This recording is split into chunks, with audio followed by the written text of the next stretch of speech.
ادھر سے موسیٰ علیہ السلام غصے اور رنج میں بھرے ہوئے اپنی قوم کی طرف پلٹے. آتے ہی اس نے کہا بہت بری جانشینی کی تم لوگوں نے میرے بعد. کیا تم سے اتنا صبر نہ ہوا کہ اپنے رب کے حکم کا انتظار کر لیتے؟ اور تختیاں پھینک دی اور بھائی ہارون کے سر کے بال پکڑ کر اسے کھینچا. ہارون علیہ السلام نے کہا اے میری ماں کے بیٹے، ان لوگوں نے مجھے دبا لیا اور قریب تھا کہ مجھے مار ڈالتے، پس تو دشمنوں کو مجھ پر ہنسنے کا موقع نہ دے اور اس ظالم گروہ کے ساتھ مجھے شامل نہ کر. کہا جاتا ہے کہ اللہ تعالیٰ نے موسیٰ علیہ السلام کو پہلے ہی بتا دیا تھا کہ تمہاری قوم نے پیچھے سے کیا کرتوت کیا ہے، لیکن اس وقت موسیٰ علیہ السلام نے تختیاں پکڑے رکھی، کچھ نہیں کیا. ان کو افسوس ہوا لیکن اتنا نہیں تھا. لیکن جب قوم میں واپس آیا اور بچڑا دیکھا تو اس قدر غضبناک ہوئے کہ تختیاں پھینک دی. اس سے پتہ چلتا ہے کہ انسان کے سننے اور دیکھنے میں فرق ہوتا ہے. بہت سی باتیں سنتے ہیں تو اتنا اثر نہیں ہوتا، لیکن جب اپنی آنکھوں سے دیکھتے ہیں تو پھر کیفیت بدل جاتی. تو اس لیے عبرت کے لیے، سبق کے لیے دونوں چیزیں ضروری ہیں، سنے بھی انسان اور دیکھے بھی. دوسری بات یہ ہے کہ ہارون جو ان کے بھائی تھے، ان کو جنہیں نائب بنا کر گئے تھے، ان کو بہت سختی سے پیش آئے کہ تم نے کام صحیح نہیں کیا. موسیٰ علیہ السلام کا یہ سارا غصہ صرف اللہ کے لیے تھا، اپنی ذات کے لیے کچھ بھی نہیں تھا. تو بھائی بولے کہ دیکھو دشمنوں کو مجھ پہ ہنسنے کا موقع نہ دو. انسان کے لیے تکلیف، خوشی، غم، افسوس کے مختلف مقامات زندگی میں آتے رہتے ہیں، لیکن ایک چیز جو دوسروں کا کسی انسان کی تکلیف پہ ہنسنا ہے وہ بہت تکلیف دہ ہوتا ہے. اس سے بچنے کے لیے نبی صلی اللہ علیہ وسلم نے ایک دعا بھی سکھائی، اللہم انی اعوذ بک من جہد البلاء ودرک الشقاء وسوء القضاء وشماتۃ الاعداء، کہ اے اللہ تو مجھے اس سے محفوظ رکھ کہ دشمن مجھ پہ ہنسیں، یعنی انہیں خوش ہونے کا موقع نہ دے، اور اس ظالم گروہ کے ساتھ مجھے شامل نہ کر. موسیٰ علیہ السلام فوراً ہوش میں آ گئے، ایک دم غصہ کنٹرول کر لیا اور بھائی کے لیے دعا کرنے لگے.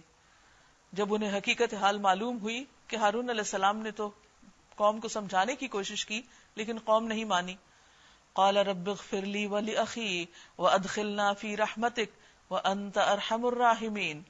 تب موسیٰ نے کہا اے رب مجھے اور میرے بھائی کو معاف کر دے اور ہمیں اپنی رحمت میں داخل فرما، تو سب سے بڑا رحیم ہے. جواب میں ارشاد ہوا کہ جن لوگوں نے بچڑے کو معبود بنایا وہ ضرور اپنے رب کے غضب میں گرفتار ہو کر رہیں گے اور دنیا کی زندگی میں ذلیل ہوں گے. جھوٹ گھڑنے والوں کو ہم ایسی ہی سزا دیتے ہیں، اور جو لوگ برے عمل کریں پھر توبہ کر لیں اور ایمان لے آئیں تو یقیناً اس توبہ اور ایمان کے بعد تیرا رب درگزر کرنے والا، رحم فرمانے والا ہے. یعنی انسان سے غلطی تو ہو ہی جاتی ہے لیکن اس سے نکلنے کا راستہ توبہ ہے، تو پھر اللہ تعالیٰ اپنی رحمت سے متوجہ ہو جاتا ہے.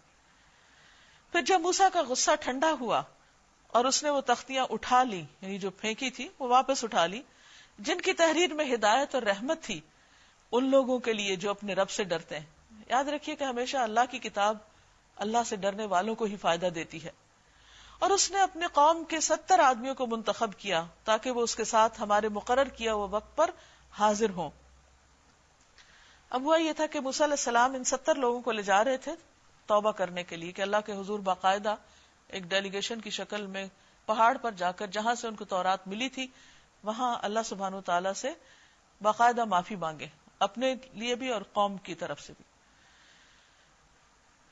جب ان لوگوں کو ایک ساتھ سخت زلزلے نے آ پکڑا تو موسیٰ علیہ السلام نے عرض کیا اے میرے رب آپ چاہتے تو پہلے ہی ان کو اور مجھے ہلاک کر سکتے تھے، یعنی طور پہ لا کے ہلاک کرنے کی بجائے زمین پہ ہی ہلاک کر دیتے. کیا آپ اس قصور میں جو ہم میں سے چند نادانوں نے کیا، یعنی قوم نے جو بچڑا بنایا چند لوگوں نے، آپ ہم سب کو ہلاک کر دیں گے؟ یہ تو آپ کی ڈالی ہوئی ایک آزمائش تھی جس کے ذریعے سے آپ جسے چاہتے ہیں گمراہی میں مبتلا کر دیتے ہیں اور جسے چاہتے ہیں ہدایت بخش دیتے ہیں. یعنی مختلف چیزوں کی ٹیمپٹیشن اور مختلف فتنوں میں پڑنا یہ انسان کی زندگی میں ہوتا رہتا ہے، چلتا رہتا ہے، اور اس میں انسان کو ہمیشہ سمجھنا چاہیے کہ کوئی بھی آزمائش کیوں آئی ہے یا کوئی بھی حالات کس لیے پیش آ رہے ہیں، اور انسان کو یہ دعا بھی کرنی چاہیے کہ اللہ ان حالات میں مجھے اپنی پسند کا طرز عمل اختیار کرنے کی توفیق دے. کیونکہ بعض اوقات انسان کسی چیز پر غصے میں آ جاتا ہے، کہیں مایوس ہو جاتا ہے، کہیں کوئی طریقہ اختیار کر لیتا ہے اور پھر حق سے دور چلا جاتا ہے بعض اوقات. تو موسیٰ علیہ السلام یہ کہہ رہے ہیں کہ یا رب یہ تو ایک آزمائش تھی اور یہ لوگ اس آزمائش میں ناکام ہوئے. اب میں قوم کو کیا منہ دکھاؤں گا کہ یہ 70 لوگ بھی جو میرے ساتھ آئے وہ بھی ختم ہو گئے. تو آپ ہمیں معاف کر دے. انت ولینا، تو ہمارا ولی ہے. فاغفر لنا، تو ہم کو معاف فرما دے. ورحمنا، اور ہم پر رحم فرما. وانت خیر الغافرین، اور آپ سب سے بڑھ کر معاف فرمانے والے ہیں.